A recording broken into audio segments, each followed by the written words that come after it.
markuu arkay qodobka 69 faqradda koobaad oo qeexaya in golaha shacabku awood u leeyahay curinta sharci cusub oo aan ka ahayn miisaaniyadda sanadlaha ah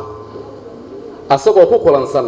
kalfadhiga saddexaad kulankiisa koobaad ee 12 maarso 2018 wuxuu ansixiyay xeerkan qodobka koobaad heshiis caalami ah waxa jamhuuriyadda federaalka Soomaaliya u gali kara oo kali ah xukuumadda federaalka Soomaaliyeed ayadoo sharci ahaan loo soo marsiinayo hay'adda sharci dejinta jamhuuriyadda federaalka Soomaaliya oo madaxweynaha jamhuuriyadda federaalka Soomaaliya ku meel mariyo xeer madaxweyne laguna soo saaro faafinta rasmiga ah ee jamhuuriyadda federaalka Soomaaliya qodobka labaad faqradda koobaad heshiis kasta oo lala galo dawlad ama hay'ad kale oo shisheeye oo ka hor imaanaya dastuurka federaalka waa waxba kama jiraan aan sharciyad lahayn labo heshiis kasta oo shirkadda Dubai Port World DP World lala galay waa waxba kama jiraan maadaama uu ka hor imaanayo dastuurka dalka xeerka maalgashiga shisheeye ee Soomaaliya iyo shuruucda kale ee dalka u degsan faqradda saddexaad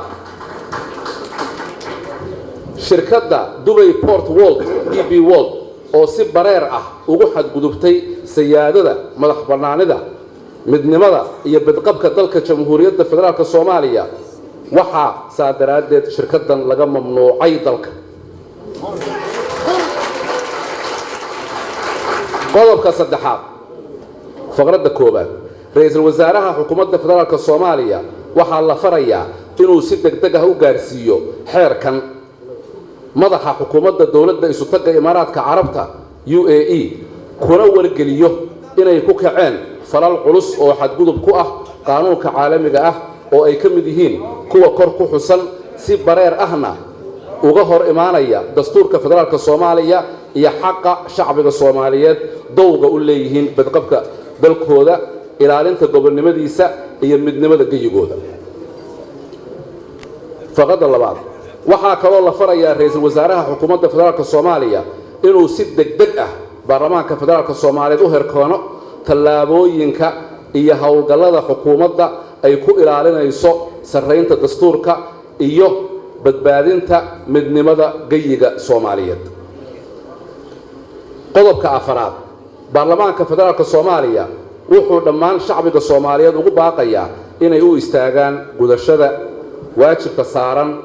muwaadin kastoo Soomaaliyeed ee difaaca dalka iyo ilaalinta midnimada qaranka qodobka shanaad xeerkan wuxuu dhaqan galayaa marka uu ansixiyo baarlamaanka federaalka Soomaaliya madaxweynaha jamhuuriyadda federaalka ku meel mariyo xeer madaxweyne laguna soo saaro faafinta rasmiga ah ee jamhuuriyadda federaalka Soomaaliya